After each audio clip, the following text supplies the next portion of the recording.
అందరికీ నమస్కారం.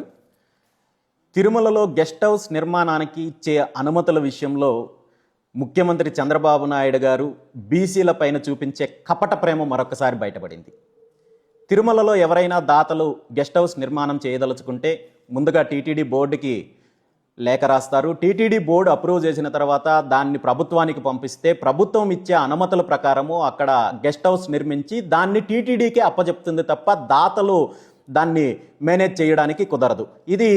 ఈ పద్ధతి ప్రకారం గతంలో అనేక మంది దాతలు, రాజకీయ నాయకులు కావచ్చు, వ్యాపారవేత్తలు కావచ్చు, పారిశ్రామికవేత్తలు కావచ్చు, చాలామంది చాలా గెస్ట్ హౌస్లు నిర్మించడం జరిగింది. అదే ప్రకారము ఒక బీసీ నాయకుడు 3 సార్లు టీటీడీ బోర్డు మెంబర్గా చేసిన ఒక సీనియర్ నాయకుడు జంగా కృష్ణమూర్తి గారు గతంలో 3 సార్లు తిరుమలలో గెస్ట్ హౌస్ నిర్మాణం చేసే సేవ కోసము దరఖాస్తు చేసుకున్నప్పటికీ కూడా అనుమతులు నిరాకరించడం జరిగింది. ఇప్పుడు అతను టీటీడీ బోర్డు మెంబర్గా ఉంటూ తన పేరు మీద అనుమతులు అడుగుతుంటే నిరాకరిస్తున్నారు కాబట్టి తనకు కావాల్సిన ఒక సేవా సంస్థ, ఒక ట్రస్ట్ ద్వారా దరఖాస్తు చేసుకుంటే వెంటనే టీటీడీ బోర్డు దానికి అనుమతులు ఇవ్వడం జరిగింది. ఇక్కడ మనం గుర్తించాల్సిన అంశం ఏంటంటే, వ్యక్తిగతంగా ఒక బీసీ నాయకుడు 3 సార్లు టీటీడీ బోర్డు మెంబర్గా ఉన్న వ్యక్తి, మాజీ ఎమ్మెల్యేగా ఉన్న వ్యక్తి, తన వ్యక్తిగతంగా గెస్ట్ హౌస్ నిర్మాణం చేసే సేవ చేస్తానంటే అనుమతులు నిరాకరించారు. కానీ ఒక ట్రస్ట్ పేరు మీద అనుమతులు అడిగితే మాత్రం వెంటనే అనుమతులు ఇవ్వడం జరిగింది. అనుమతులు ఇచ్చి ప్రభుత్వానికి అప్రూవ్ కోసం పంపిస్తే ఈ గెస్ట్ హౌస్ నిర్మాణానికి సంబంధించిన దరఖాస్తు బీసీ నాయకుడి ద్వారా వచ్చిందని తెలుసుకొని ముఖ్యమంత్రి చంద్రబాబు నాయుడు గారు నేరుగా స్పందించకుండా తనకు అనుకూలంగా ఉన్న ఆంధ్రజ్యోతి లాంటి పేపర్ని రంగంలోకి దించి గత 2-3 రోజుల నుండి అనేక రకాలుగా ఈ అంశానికి సంబంధించిన తప్పుడు వార్తలు రాస్తూ విషం చిమ్మే ప్రయత్నం చేశారు.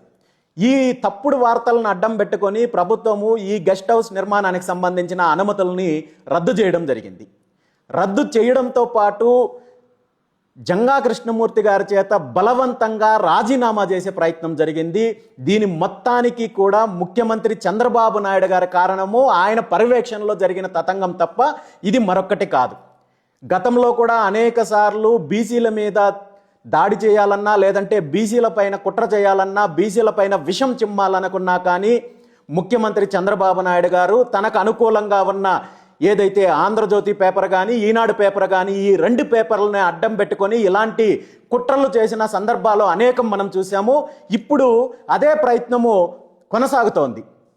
ఈ సందర్భంగా రాష్ట్రంలో ఉన్న బీసీలను, బహుజనులను అందరినీ ఒకటే కోరుకుంటున్నాను, బీసీలకు వ్యతిరేకంగా పనిచేస్తున్న ఈ 2 పేపర్లు ఏవైతే ఉన్నాయో, ఆంధ్రజ్యోతి కావచ్చు, ఈనాడు కావచ్చు, ఈ 2 పేపర్లను నిషేధించి వచ్చే భోగి మంటల్లో ఈ పేపర్లను కలిపినట్లయితే రాబోయే రోజుల్లో బీసీల పైన జరిగే జాడులు కావచ్చు, కుట్రలు కావచ్చు, ఇలాంటి విష ప్రచారాలు కావచ్చు కొంతవరకు తగ్గుతాయని చెప్పి ఈ సందర్భంగా తెలియజేస్తూ, మరీ ముఖ్యంగా ముఖ్యమంత్రి చంద్రబాబు నాయుడు గారిని ఒక్కటే డిమాండ్ చేస్తున్నాను.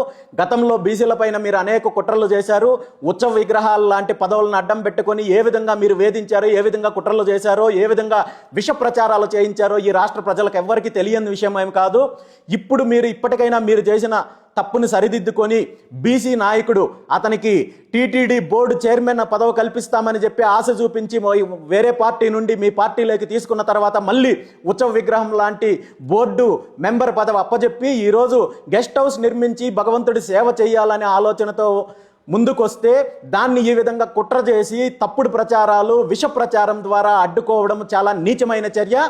అదేవిధంగా గెస్ట్ హౌస్ నిర్మాణానికి అనుమతులు నిరాకరించడంతో పాటు బలవంతంగా రాజీనామా చేయించే ప్రయత్నం ఏదైతే చేశారో దాన్ని విరమించుకొని ఆ గెస్ట్ హౌస్కి సంబంధించిన పర్మిషన్లు వెంటనే మంజూరు చేసి ఆయన్ని టీటీడీ బోర్డు మెంబర్గా కొనసాగించాలని చెప్పి ఈ సందర్భంగా తెలియజేస్తూ, అలా కాని పక్షంలో ఖచ్చితంగా మీరు దీనికి సంబంధించి పరిణామాలు ఎదుర్కోవాల్సి వస్తుందని చెప్పి తెలియజేస్తూ, భవిష్యత్తులో మీరు మీ బినామీ కంపెనీలకు, మీ దోపిడీ కంపెనీలకు తిరుమలలో గెస్ట్ హౌస్ నిర్మించుకోవడానికి అనుమతులు ఇచ్చేటప్పుడు ఖచ్చితంగా దీన్ని అడ్డుకుంటామని చెప్పి ఈ సందర్భంగా తెలియజేస్తున్నాను. Thank you.